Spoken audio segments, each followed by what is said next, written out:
24. ágúst 2021 Já, þá ertu komið með bara konkrít sannanir á það að Þóra Arnórsdóttir hafi verið í SMS samskiptum Já.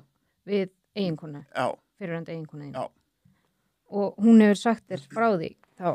Hún hefur bara sagt mér frá því, já, hún hefur alveg sagt mér frá, hún hefur verið samskiptin á Þóru og í þessu gögnum sem þú ert með þá held ég ekki setta inn en hún mjög ósátt við það að Þóra hafi ekki stoppað sig af. Sko, andlega veikir einstaklingar þeir komast alveg stundum í sambandi raunveruleikann. Þú veist, það er ekki þannig að þau verði bara föst. Þau eiga alveg til að koma tilbaka svona einhverju leyti eða ná sambandi við raunveruleikann með einhverjum hætti í þó sé kannski stuttastund. Já.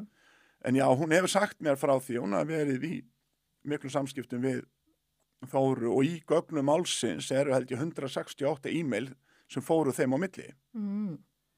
Og það eru gögn sem að... Já, lögreglunni með. Fékk. Já, en það er bara ekkert í þeim eitthvað svona, sko, það sem að stoppaði lögreglansóknina var bara það að lögreglan gat ekki sanna hver gerði hvað.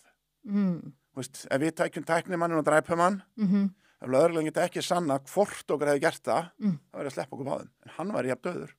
Já, ok. Það snýst það, þú veist, rannsóknum var ekki fellt niður, henni var hætt á þeim forsendum að lögreglan gati ekki sanna hver gerði hvað.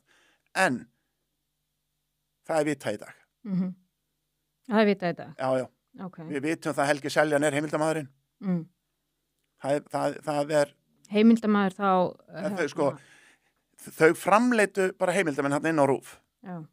Ég hlusta nú þarna á lögmann blaðamannafélagsins, hann var nú í viðtali á Stefán Einari núna á föstudaginn og það er greinilegt að menn alltaf fara út í einhverja hártoganir á það hvað sé heimildamaður. Já. Mér finnst þetta alltaf sérstakt, sko, þú veist, Jón Stefánsson lætur Aðalsteinn og Helga hafa gögn, gengst við því, þá er hann heimildamaður. Mín fyrirverandi tekur Símon, lætur hafa, en hún er ekki heimildamaðurinn að þeirra sögn. Þú veist, þeir mætast undir sjálfur sér í hurðinni, sko,